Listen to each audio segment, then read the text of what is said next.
May mga matatandang paniniwala sa mga lalawigan na hindi basta-basta gawa-gawa lamang. Isa na rito ang kwento tungkol sa balbal. Ano nga bang mga ito? Alamin at pakinggan ang kwento sa Takutin Mo Ako. Takutin Mo Ako.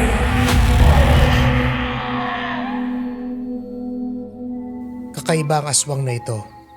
Ang kanyang pagkain ay ang laman at buto ng mga bagong patay. Sinasabing mayroon itong mga mahabang kuko na parang patalim na kayang maglapnos ng balat. Isang mahabang dila na ginagamit sa paghimod ng laman ng bangkay at mga pakpak na parang sa dambuhalang paniki upang mabilis na makatakas sa gabi. Upang hindi mapansin ng mga nagdadalamhating pamilya ang kanyang ninakaw, may pambihira itong kakayahan. Pinapalitan nito ang bangkay sa loob ng kabaong ng isang puno ng saging. Sa pamamagitan ng kanyang itim na mahika, lilinlangin ng balbal ang mata ng mga tao upang magmukha pa ring katawan ng namatayan ang katawan ng puno ng saging. Ngunit walang krimen na walang bakas. May dalawang paraan para makilala ang isang balbal kapag ito ay nakahalo sa mga tao. Una, ang kanyang hininga ay may amoy ng nabubulok na karne. Isang mabahong amoy na hindi kayang itago ng kahit anong pabango. At ikalawa, sa gabi, kapag tinamaan ng kanyang balat ng direktang liwanag ng buwan, unti-unti itong nagbabagong anyo, pabalik sa pagiging halimaw. Isang gabi, sa isang liblib na baryo sa probinsya, itinaraos ang burol ng isang matandang lalaki na nagngangalang Ramil. Dahil sa lumang tradisyon, ang mga magkakamag-anak ay nagtitipon-tipon sa lumang sala kung saan nakalagay ang kabaong. May isang mahigpit na utos sa mga matatanda sa pamilya. Bawal iwanang mag-isa ang patay. Walang puwang ang antok dahil ang mga unang gabi ng burol ang pinakadelikado. Noong ikalawang araw ng burol, bandang hapon, isang binatang nagngangalang Jason na pamangkin ng namatay ang nakapansin. Isang hindi pamilyar na lalaki ang pumasok sa kanilang bakuran. Hindi ito taga-baryo. Nakasuot ito ng lumang jacket at may tila sombrero na halos tumatakip sa mukha nito.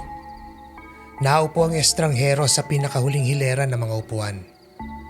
Doon ay napansin ni Jason at ng kanyang pinsan na si Mark ang kakaibang ikinikilos ng lalaki. Hikab ito ng hikab.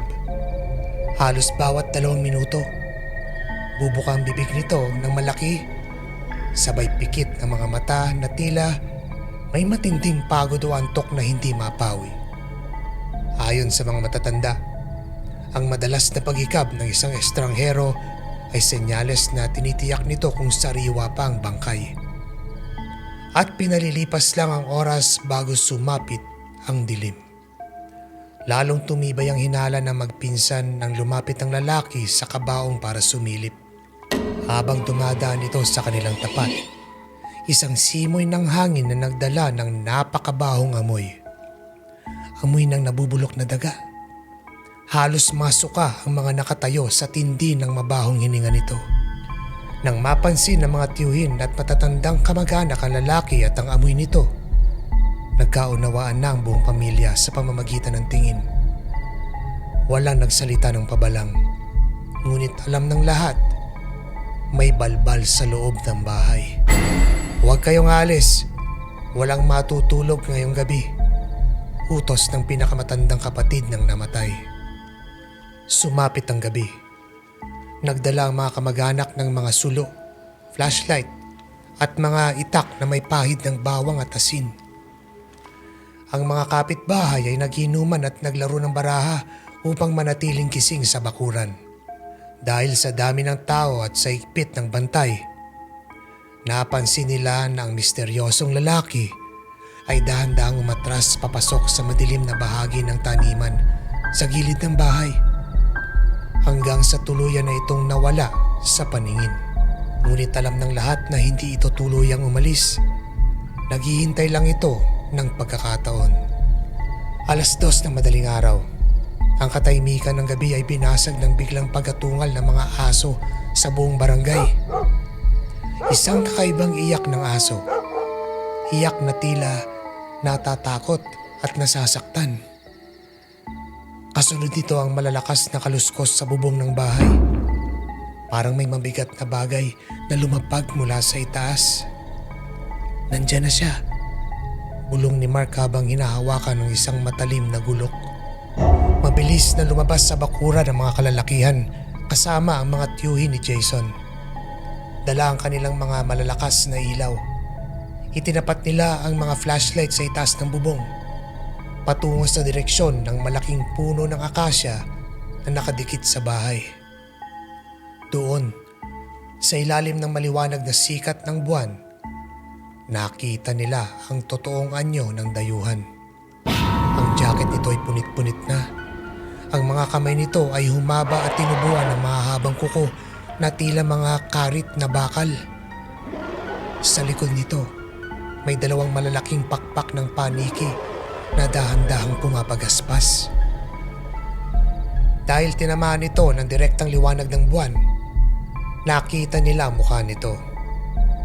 Namumula ang mga mata at lumabas mula sa bibig nito ang isang mahabang dila na gumagalaw na parang ahas.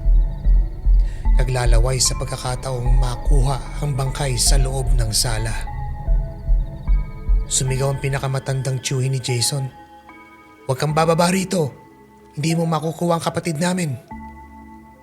Itinaas ng mga kalalakihan ng kanilang mga itak at sulo. Ang balbal ay nagpakawala ng isang nakakakilabot na sigaw. Gusto nitong bumaba. Gusto nitong pasukin ang sala upang palitan ng puno ng saging ang bangkay.